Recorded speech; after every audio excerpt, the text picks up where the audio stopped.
ली मिन हो, एक ऐसा नाम जिसने कोरियन ड्रामा वर्ल्ड में अपनी एक्टिंग और चार्म से तहलका मचा दिया है। उनका करियर 10 साल से भी ज्यादा लंबा हो चुका है और उन्होंने हर बार ऐसा जादू किया है कि लोग उनके दीवाने हो गए हैं। चाहे वो द किंग, इटर्नल मोनार्क में एक रॉयल फिगर हो, या the legend of the blue sea में एक कूल कॉन आर्टिस्ट, या द हेयर्स का चार्मिंग हेयर, हर बार उन्होंने ये साबित किया है कि वो वाकई वर्सटाइल एक्टर हैं। और हाँ, पचिंको में उनके इंटेंस रोल ने तो एक अलग ही पहचान बना दी है। आज हम बात करेंगे टॉप 5 कोरियन ड्रामास की, जिनमें ली मिन हो ने अपने शानदार परफॉर्मेंस से सबका दिल जीत लिया।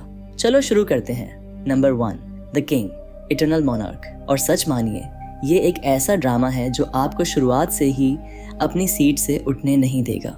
इसकी कहानी एक ऐसी दुनिया में सेट है जो बिल्कुल काल्पनिक है, लेकिन फिर भी इतनी रियल लगती है कि आपको लगेगा आप भी वहाँ हैं।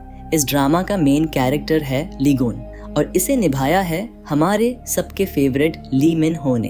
अब ली गोन कौन है? वो है एक किंग जो अपनी दुनिया पर राज कर रहा है। लेकिन कहानी में ट्विस्ट तब आता है जब ली गोन अपने राज्य के गद्दार का पीछा करते करते एक रहस्यमयी गेट के जरिए मॉडर्न वर्ल्ड में पहुंच जाता है और मॉडर्न वर्ल्ड में उसकी मुलाकात होती है हमारी हीरोइन किम गो यून से, और यहीं से शुरू होती है उनकी लव स्टोरी। लेकिन दोस्तों, ये सिर्फ एक नॉर्मल लव स्टोरी नहीं है, ये है 2 अलग अलग दुनियाओं की कहानी जहां इमोशंस भी हैं, थ्रिल भी है और रोमांस भी। अब बात करते हैं हमारे विलेन की। भाई साहब, ये विलेन कोई आम विलेन नहीं है। ये ली गोन को गद्दी से हटाने के लिए ऐसी चालें चलता है कि आपको लगेगा अब क्या होने वाला है। लेकिन यही तो इस ड्रामा का सबसे मजेदार हिस्सा है। इसकी सिनेमेटोग्राफी इतनी जबरदस्त है कि हर सीन देखने में मजा आ जाता है और इमोशंस इतने गहरे हैं कि आपका दिल छू लेंगे। यकीन मानिए, द किंग, इटर्नल मोनार्क ऐसा ड्रामा है जो आपको शुरू से लेकर आखिर तक पूरी तरह एंटरटेन करता रहेगा।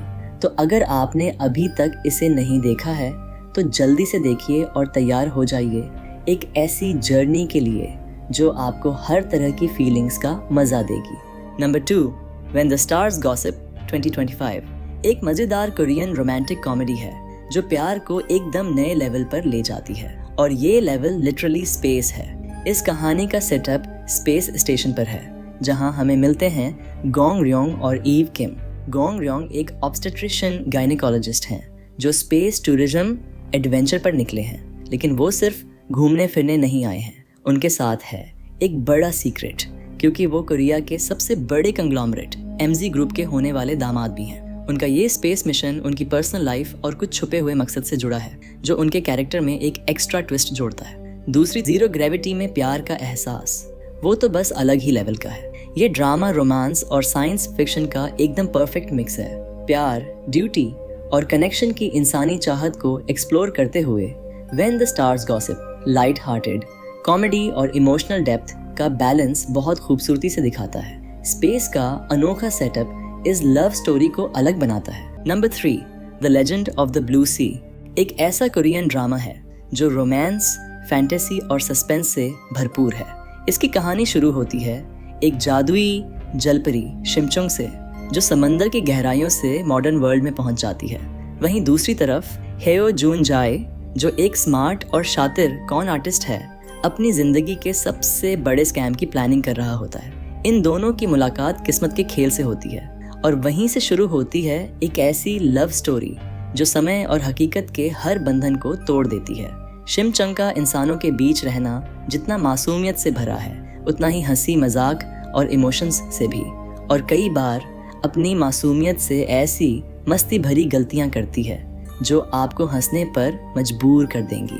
दूसरी तरफ जूनजे, जिसने कभी किसी पर भरोसा नहीं किया, शिमचोंग के आने से बदलने लगता है। लेकिन कहानी तब ट्विस्ट लेती है जब जूनजाए के स्कैम से जुड़े लोग शिमचोंग के असली सच को जानने की कोशिश करते हैं। अब ये सिर्फ उनकी लव स्टोरी नहीं रह जाती, बल्कि एक ऐसी लड़ाई बन जाती है जहां शिमचोंग को अपनी पहचान छुपानी है और जूनजे को अपनी जान बचानी है। ये सिर्फ एक लव स्टोरी नहीं, बल्कि 2 आत्माओं की लड़ाई है जो हर मुश्किल को पार कर एक दूसरे के साथ रहने के लिए तैयार हैं। नंबर 4, द हेयर्स एक क्लासिक कोरियन ड्रामा है जो यंग रोमांस, क्लास टेंशन और इमोशनल मोमेंट्स को इतनी खूबसूरती से मिलाता है कि ये आपको शुरू से लेकर अंत तक बांधे रखता है। ये कहानी एक प्रेस्टिजियस हाई स्कूल की है जहां अमीर और एलीट फैमिलीज के बच्चे पढ़ते हैं। ये बच्चे भले ही बड़े बड़े फॉर्च्यून के वारिस हैं, लेकिन उनके कंधों पर उनके परिवार की उम्मीदों और सोसाइटी की डिमांड्स का बहुत बड़ा बोझ है। किम तान, बाहर से उसकी लाइफ कितनी भी लग्जरी भरी दिखे,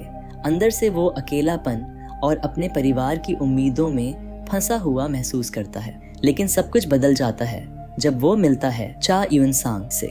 यून सांग एक हार्डवर्किंग और दयालु लड़की है जो एक हम्बल बैकग्राउंड से आती है। उसकी माँ तान के घर में हाउसकीपर का काम करती है और इसी वजह से उनकी दुनिया आपस में टकरा जाती है।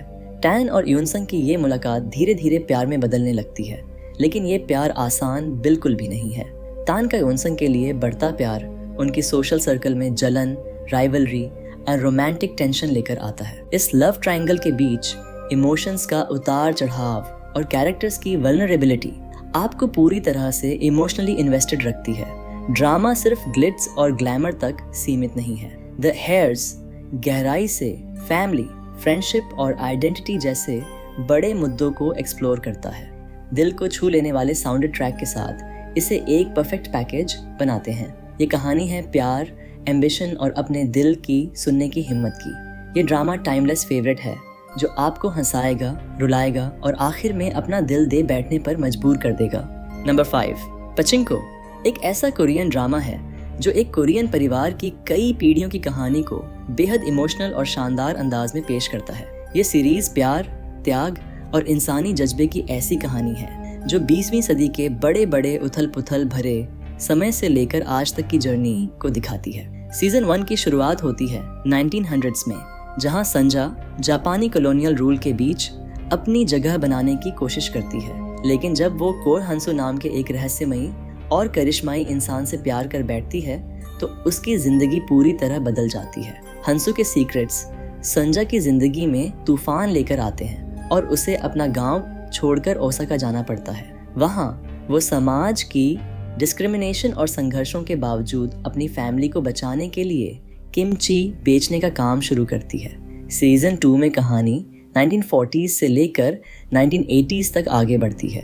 एक तरफ संजा अपने परिवार को वॉर टॉर्न ओसाका में पालने के लिए लगातार संघर्ष कर रही है, वहीं दूसरी तरफ उसका पोता सोलोमन 1980s के टोक्यो के कॉर्पोरेट वर्ल्ड में अपनी पहचान बनाने की कोशिश करता है, लेकिन वो भी आइडेंटिटी और बिलोंगिंग के सवालों से जूझता है। ड्रामा का सबसे खास पहलू इसका मल्टी टाइमलाइन नैरेटिव है। ये दिखाता है कि कैसे एक जनरेशन के फैसले और त्याग का असर आने वाली पीढ़ियों की जिंदगी को बदल देता है। सीजन 2 में एक बड़ा ट्विस्ट तब आता है जब संजा के अतीत का एक राज सामने आता है जो पूरे परिवार की आइडेंटिटी को झकझोर कर रख देता है। पचिंको में हर पल इमोशंस और इंस्पिरेशनल मोमेंट्स से भरा हुआ है। चाहे वो संजा की मेहनत हो या सोलोमन का स्ट्रगल, हर कैरेक्टर की जर्नी आपको उनके लिए रूट करने पर मजबूर कर देती है। ये सिर्फ एक फैमिली ड्रामा नहीं है, ये प्यार, संघर्ष और उम्मीद की कहानी है। तो अगर आप एक ऐसा शो देखना चाहते हैं जो दिल को छू जाए